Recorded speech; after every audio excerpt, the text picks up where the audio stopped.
first try ko ito. First gamit ko sa blood glucose meter na nabili ko sa online at dumating kagabi. Ngayon, i-test ko siya. First try, first gamit sa nabili ko blood glucose meter. Ayan. Cute kaysa kay daddy. Malaki kasi itong kay daddy. Pakita ko.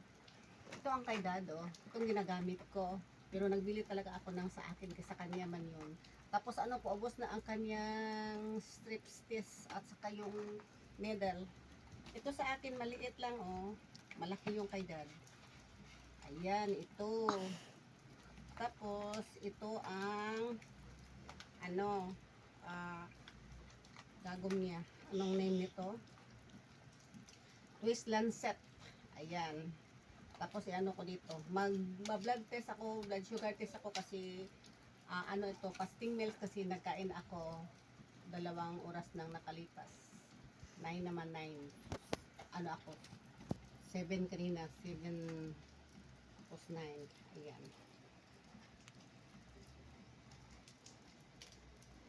Ay, may na pala ito, nalagyan ko kagabi.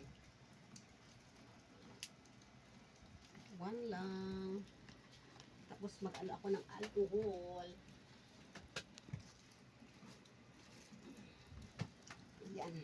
Sobrang malayo. Iwan ko kung madinig ba yung audio ko. Ambat lang.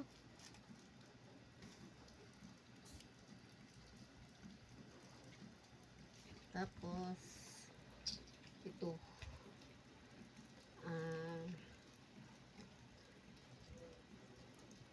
Strip test. Uy! Yan. So, ilagay natin dito. Nalagay na ito kagabi ng bunsoy ko ang kanyang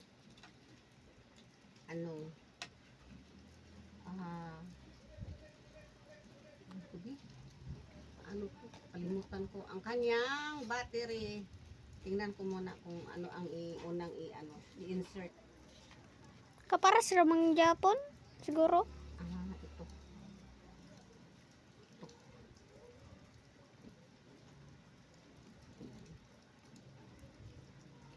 Yan. So, kuha ako ng aking blood. Dito.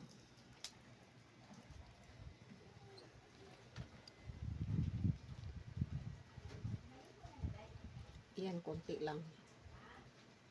Saan ba yung... Hindi kasi yung una. Ayaw kasi yung una, hindi. Yung pangalawa na. Ayan.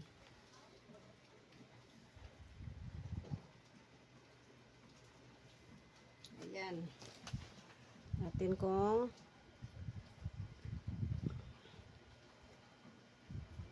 $112 normal. Ayan. Posting meals ito, 112 na klaro. Ayan. Normal naman. Posting meals. Ang kinain ko ay 2 slice ng whole wheat bread at saka nilagyan ko ng halaman na cheese whiz at saka 2 egg, hard-boiled egg at Fitgum siya coffee. Ayan, yun ang aking breakfast kanina. Normal naman siya, 112 post meal, di ba? Ayan. Thank you for watching. Yan lang po.